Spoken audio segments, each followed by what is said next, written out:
டெல்லியில் நடைபெற்ற காவிரி மேலாண்மை ஆணைய கூட்டம். தமிழகத்துக்கு 2.5 TMC தண்ணீர் திறக்க கர்நாடகத்துக்கு உத்தரவு.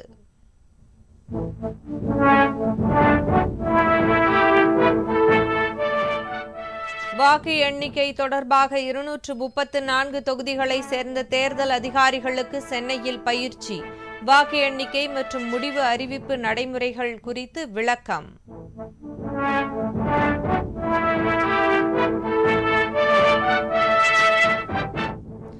மேற்கு வங்கத்தில் மோதல்கள் தடியடிகளுக்கிடையே விறுவிறுப்பாக நடைபெறும் 2ஆம் கட்ட வாக்குப்பதிவு.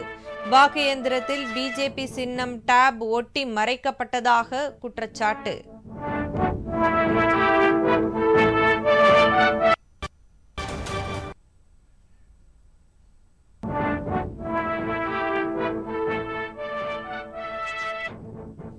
காசி விஸ்வநாதர் ஆலயத்தில் பிரதமர் நரேந்திர மோடி சிறப்பு தரிசனம். மேளதாளங்கள் சங்கொலி முழங்க மக்கள் உற்சாக வரவேற்பு.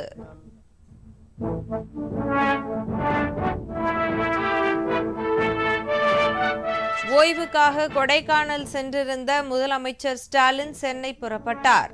வாக்குப்பதிவுக்கு பிந்தைய கருத்து கணிப்பு முடிவுகள் இன்று வெளியாகின்றன.